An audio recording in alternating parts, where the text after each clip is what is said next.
For 15 straight months, a phone in a small Michigan town buzzed with messages from a number nobody could trace, and the person behind it was closer than anyone imagined. A teenage girl and her boyfriend were getting slammed with insults, threats, and messages pushing her towards self-harm, sometimes 50 times a day. The town searched for a stalker among classmates, exes, even strangers online. Investigators, the FBI, and a small-town sheriff all worked the case for years before the truth came out, and it flipped everything the family thought they knew. What happened next is the kind of twist that made this story impossible to look away from.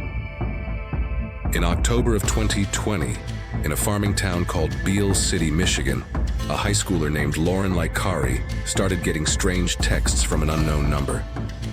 The messages picked apart how she looked and made ugly sexual comments aimed at her boyfriend, Owen McKenny.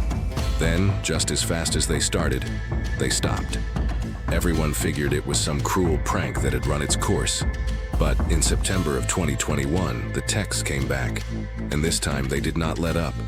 For over a year, Lauryn and Owen were buried in messages, sometimes dozens a day, some of them pushing Lauryn to hurt herself. By the time it was all over, prosecutors say the sender had fired off more than 40,000 anonymous texts. Their parents were terrified. The school got involved.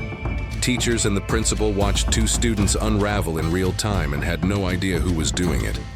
Everyone had a theory. Maybe it was a jealous classmate, maybe an ex. In a town that small, people started looking sideways at their own neighbors, and still nobody could prove a thing. The messages knew details about Lauryn's life that a stranger should not have known, which only made the guessing game more unsettling for everyone involved. The Isabella County Sheriff's Office opened an investigation, and when local leads dried up, they brought in help from the FBI. Whoever was sending these messages knew how to cover their tracks, using a spoofing app that could fake a phone number and hide behind it. Every dead end made the case feel more hopeless, and made the town more suspicious of itself. Parents whispered about which classmate might be capable of something this cruel. But investigators were not chasing a classmate. They were chasing a signal, buried in call data and app records. And eventually that signal led somewhere nobody had considered. The not knowing did its own damage long before anyone had a name to attach to it. Lauryn stopped trusting group chats and started scanning cafeteria tables for anyone acting strange, wondering if a classmate laughing at their phone was laughing at a message meant for her. Owen's family added extra locks and cameras at their own house, worried that whoever was doing this might eventually escalate past a phone screen. Rumors moved through Beale City faster than the investigation itself did, and more than one student got quietly pulled aside for questioning simply because they had said something unkind about Lauryn months earlier in a hallway. None of those leads went anywhere. Each one just added a few more days of a small town holding its breath, waiting for an answer that kept slipping further out of reach. In August of 2022, investigators finally traced the messages to a specific IP address, and it did not belong to a stranger. It belonged to the house Lauryn lived in. When officers showed up with a search warrant, they searched the family's home, and they got to the person behind it fast. It was not a classmate. It was not an ex-boyfriend nursing a grudge. It was Lauryn's own mother, Lauryn Licari, and when confronted, she admitted to it almost immediately. Body camera footage from that day would later become one of the most talked about scenes in the whole case, because it captured the exact moment a mother had to face her daughter after 2 years of anonymous cruelty. For 2 years, Lauryn had been afraid of a stranger.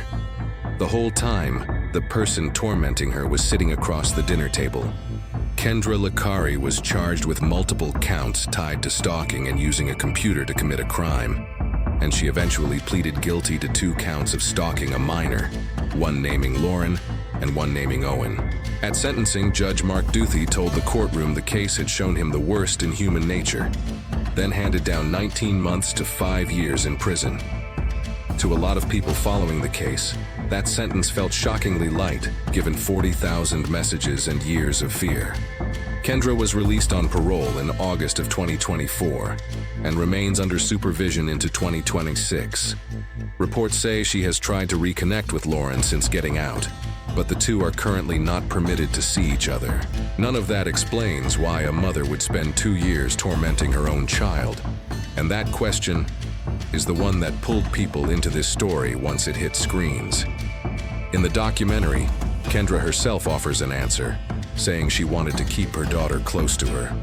And pointing back to an assault, she says she survived around the same age Lauryn was. She admits that once she started sending the messages, she did not know how to stop.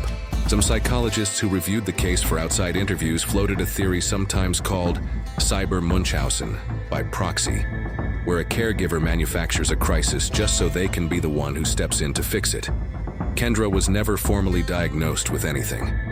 What is documented is simpler and colder. A mother manufactured 2 years of terror for the daughter who trusted her most, then showed up to comfort her through it. The case might have stayed a local headline, if not for a documentary that landed on Netflix in August of 2025, directed by Skye Borgman and called Unknown Number: The High School Catfish. It laid out the entire timeline, from the first strange texts to the body camera footage of Kendra's arrest. And within its first week, it climbed straight into Netflix's global top 10 list. It pulled in interviews with Lauryn and Owen, their parents, the sheriff, and the FBI liaison who helped crack the case, letting the people who lived through it explain it in their own words. Viewers thought they had seen every stalking story before, but this case changed everything. Most investigations end with finding a stranger. This one ended with investigators discovering the threat had been inside the victim's own home all along. The biggest shock was not just the reveal. It was that the person behind it was a parent.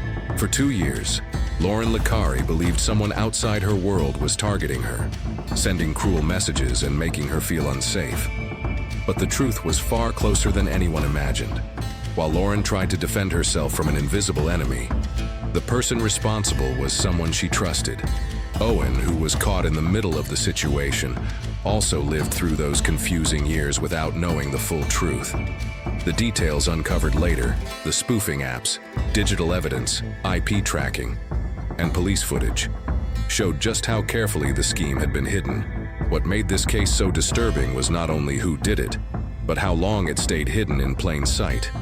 If this story shocked you, like the video and subscribe for more true crime breakdowns that go beyond the headlines.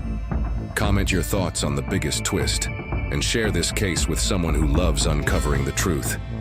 New stories are coming every week.